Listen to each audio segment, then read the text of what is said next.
Hello and welcome to the South Carolina Public Charter School District's Federal Programs webinar. This webinar is intended to walk you through the new process of creating a cover sheet to go with each of your reimbursement requests. This new process is intended to help speed up the process and keep everyone on target for the documentation that needs to be submitted. This is a copy of what that reimbursement request cover sheet looks like. Throughout the webinar, we're going to walk you through all of the different pieces so that you will know exactly how to complete the cover sheet for each type of reimbursement.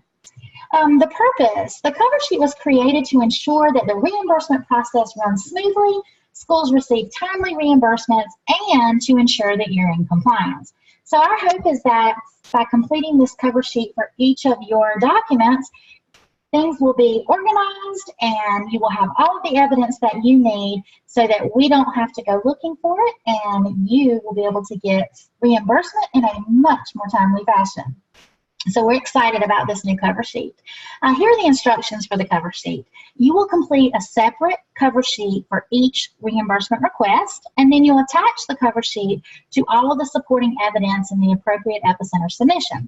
So in other words, you're going to have a copy of the cover sheet, and then behind that cover sheet will be all of your supporting evidence. But the first thing we need to see when you submit a reimbursement request is the cover sheet, which gives us all of the detailed information that we need. Completed forms must be attached as a cover sheet for all reimbursement requests. And if the cover sheet is missing information, not provided, or does not match the evidence submitted, unfortunately, it will result in an automatic rejection. So let's take some time to take a deep dive into this cover sheet so that you will not have any submissions rejected. All right, so I've divided it into basically 3 different sections to make it easy to follow. The first section that you see here is basically the section that identifies the federal grant year, the name of the grant, and the approved activity from the grant. So remember in the past, we had asked for you to copy and paste the approved activity into the narrative of Epicenter. Well, you no longer have to do that because it will be submitted here on this cover sheet. So very simply, you're going to tell us what year the grant is that you're seeking reimbursement from, the name of the grant, and copy and paste the activity from the approved application. Next, the next section, which I call the midsection, is the section that identifies the amount being requested for reimbursement. We will go through detailed examples so you'll know exactly what to click there for each type of reimbursement, and we'll do the same for the very last section. The last section here gives you an opportunity to check which submission type it is and the documentation that is needed for that particular submission type. Okay, so now that we know the 3 different sections, let's dig in a little bit deeper with some actual examples. The first example is a payroll example. I have 4 different examples, one for each submission type, so we'll start with payroll. In this particular activity, notice that it comes from a Title I plan, and it is their FY20 approved plan. In this activity, you see a salary for a 1.0 FTE reading interventionist, and then you see benefits for that reading interventionist. This is section 1 of the cover sheet. You'll notice that I've checked here or put an X here. When I click in the box, it'll automatically come up an X, but I've clicked in the box there to identify which grant. I've also clicked in the box to identify which year. In this particular example, Title I, Title I has 2 grants open at the same time now, so it's very, very important for Title I and also for Title II for you to identify which grant that the funding is coming from now that those are 2-year grants. You may be working with a grant that is only a 1-year grant, and you would just click to identify which year that is for us. And then, of course, you would copy and paste, very simply copy and paste the approved activity into this box here so that we'll know exactly which activity you are seeking reimbursement for. So, pretty simple so far, right? All right, now we get to the midsection of the cover sheet. This is where you tell us the amount that is requested for reimbursement. So in the example that I showed you just a moment ago, we said that this was a salary, and we're typing in here the amount to be reimbursed for that salary, and also benefits. So we're typing in here how much needs to be reimbursed for benefits. Notice with the circled here button at the top, this section is the section where you're actually breaking down the individual costs, such as mileage, meals, hotel. Notice that we have a note there that only GSA rate will be reimbursed. So you can click there once you have a copy of the actual file or the actual cover sheet to check the GSA rates for hotels and flights. We also do this when you are sending in your application, so what is listed in your approved application should be the correct GSA rate. We've also listed the in-state meal reimbursement and the out-of-state meal reimbursement there for you. But again, in this particular activity, it was a payroll activity, so I've clicked payroll salary, payroll reimbursement benefits, and included the actual amount that needed to be reimbursed. The next section, the last section of the cover sheet, we have the submission types listed across the top: payroll, purchase services and contracts, supplies and materials, and travel. In this example, this is a payroll reimbursement, so I would click payroll, which I did, and I would click payroll register because that is the type of documentation that must be provided for reimbursement. Notice that time and effort must also be included for reimbursement. However, this particular employee is a semi-annual employee, so this employee would not have documentation for time and effort until after December, after the first half of the year. Therefore, I would not click time and effort documentation because this is a semi-annual employee. Instead, I would click semi-annual employee, so that should be clicked there. If this were an employee who was a partial employee paid by the federal program, I would click time and effort documentation, and I would click PARS because this person would have to submit a monthly PARS, and that would need to be included. Notice that this section here, supporting evidence attached underneath that, our finance department has asked us to help make this process a little easier on their part, by asking our schools to document the page numbers. So for example, the following pages are programmatic documentation. For this payroll, we would not have any programmatic documentation because it's a semi-annual employee and that is not submitted until mid-year. The financial documentation would be the payroll register. And in this example, we're pretending that the payroll register was 2 pages long, so the financial pages would be pages 1 through 2 that you'll notice that are documented there. Pretty easy, huh? All right. Okay, let's review the time and effort one more time because I know that can sometimes be very confusing. Keep in mind that our semi-annual employees are those that spend 100% of their time working in the federal program in which they're being paid. So in the example that we just looked at, the employee was a 1.0 FTE, which means that he or she must submit a semi-annual certification. But those are only completed twice a year. So schools may go ahead and submit reimbursement requests monthly once a grant has been approved for those semi-annual employees, but you will only have to submit the semi-annual certifications for those employees twice a year, January and in June. For your employees that are partially paid out of a federal program and partially paid for some other grant, those can be reimbursed monthly as well, but you would also have to include the PARS that is signed and dated by the employee and the supervisor with the reimbursement request. So for your PARS employees, you would have to submit the payroll register and the PARS. Okay, let's take a look at another example. This is example number 2 for purchase services and contracts.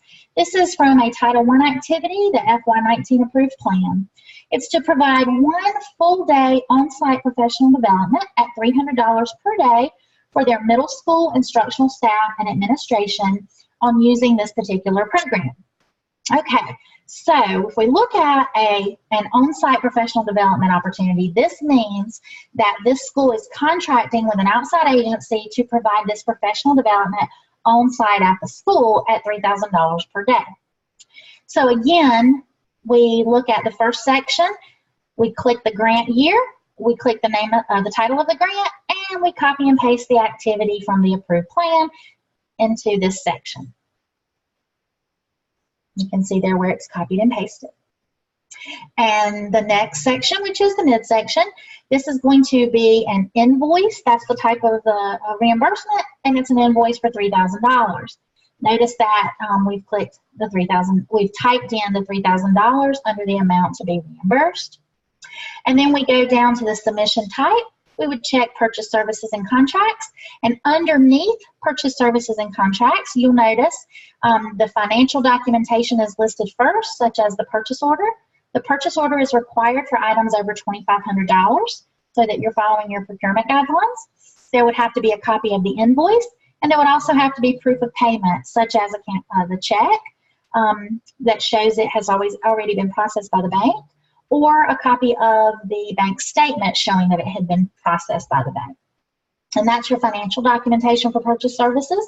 There would also be programmatic documentation that you have to submit for the feds to show that documentation and evidence that the activities actually took place and they were not paying someone for services they didn't do. So you would, in this case, have to have your sign-in sheets, which is checked, the agenda, and any PowerPoints or other handouts that may have been used during that particular activity.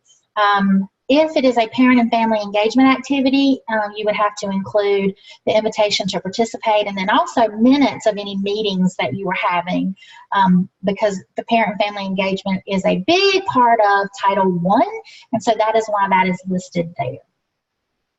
So pretty simple.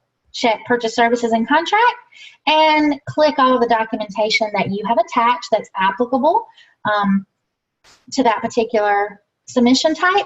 And then you would also go back and make sure you list the page numbers that are the programmatic documentation. Those would be like your sign-in sheets, your agenda, PowerPoints, and then the financial documentation, which would be like the purchase order, the invoice, and proof of payment.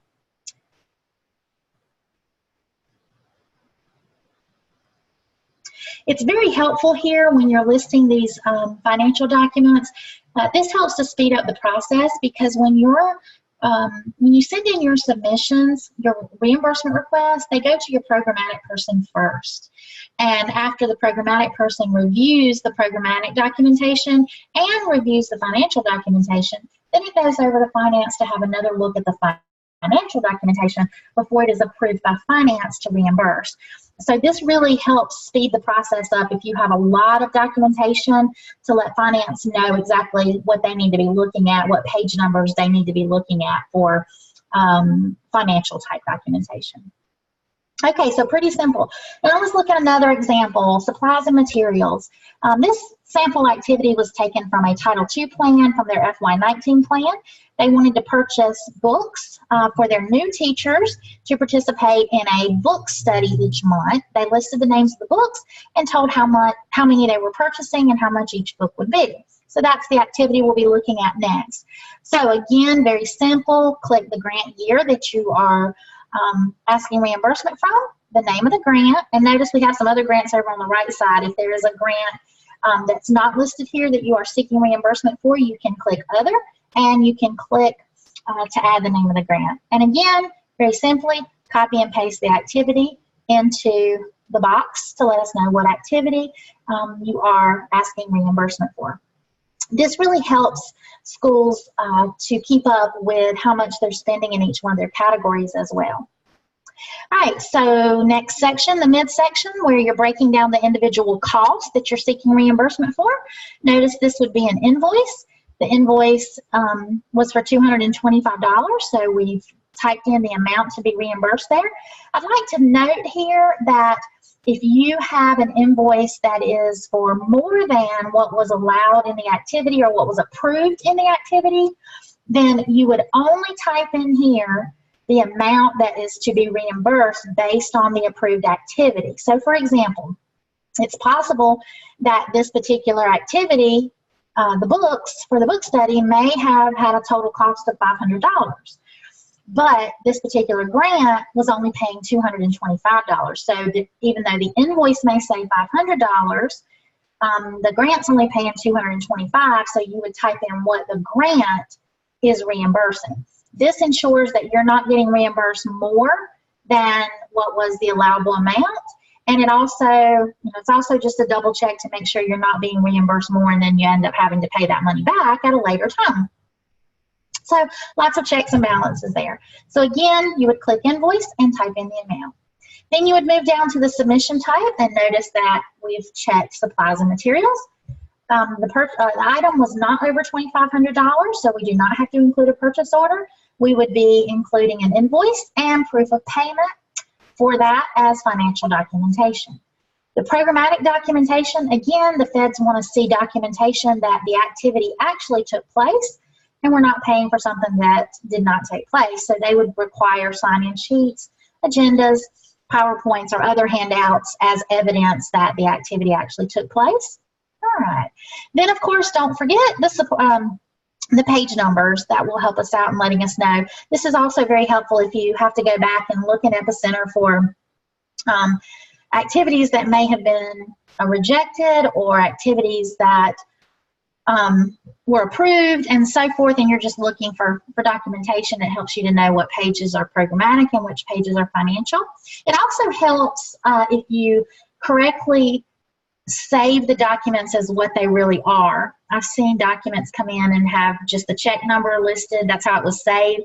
And that doesn't really identify what it is. But I've noticed when I've helped schools go back and look at the items that have been approved, they had to open every item to see what it was instead of being able to just kind of scroll down and look at the names of the things that were attached to know what it was. So that's just a little tip that I thought I would throw in there for you to save the documents and upload them into Epicenter as what they really are. In this case, it would have been the book study for new teachers. And finally, the last example is travel. This is an activity from a Title II FY20 plan for 3 administrators to attend the SCPCSD conference. And notice that it's broken down by registration, hotel, meals, travel, and then you have a total cost there. Now, in this particular example, although you can't see it here, Title II is only paying a portion of what this total cost is. If you were looking at the actual GEMS activity, you would see that the total is not $3206.80. The total is something different. So I wanted to include that one because it is just a little bit different.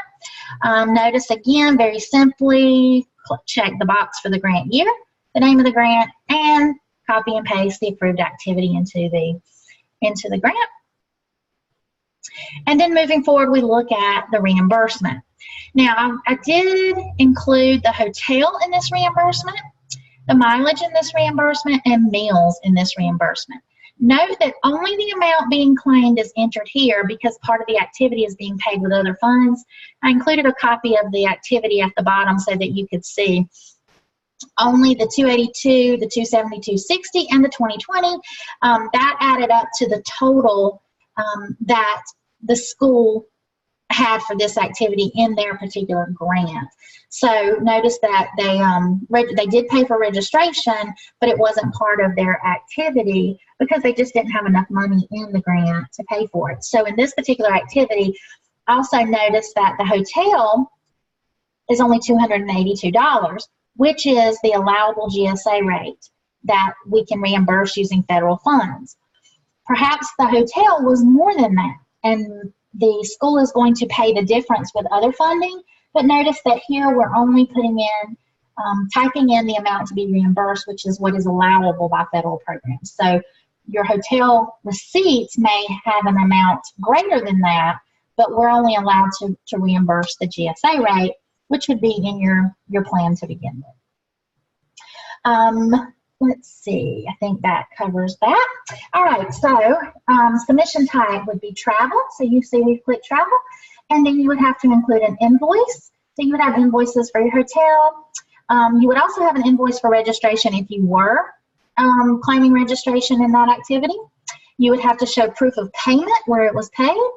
Include the meal receipts because this was a conference travel, and then in this case MapQuest because travel was being mileage was being reimbursed, was being asked to be reimbursed. So you would have to show the MapQuest to show the actual mileage.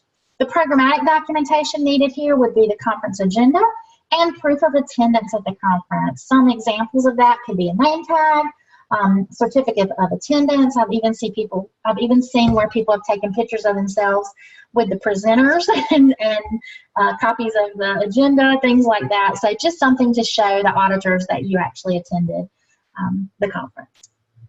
All right, so you got your travel, you've completed all of those sections, you check the ones that you have included, and then you come over, of course, whoops, let me get back up. You come over and tell us the page numbers for the programmatic documentation and the page numbers for the financial documentation. So overall, we think this is a pretty simple, straightforward process to follow, but we wanted to give you some examples. If you have individual questions about particular grants that you're working on, please feel free to contact the folks that you see listed here. For Title I, II, III, IV, CSI, ATSI, and Homeless, that would be Tracy Sweet, myself. For IDEA, that would either be Laura Simmons or Susan Howard. For Kate, that would be Laura Simmons, and 21st Century, SIG, DAP, and ABC would be Emily Call. So thank you so much for joining us for this webinar. Again, feel free to ask questions, and we look forward to moving forward and seeing how this process is going to help improve the reimbursement process. Thank you, and have a wonderful day.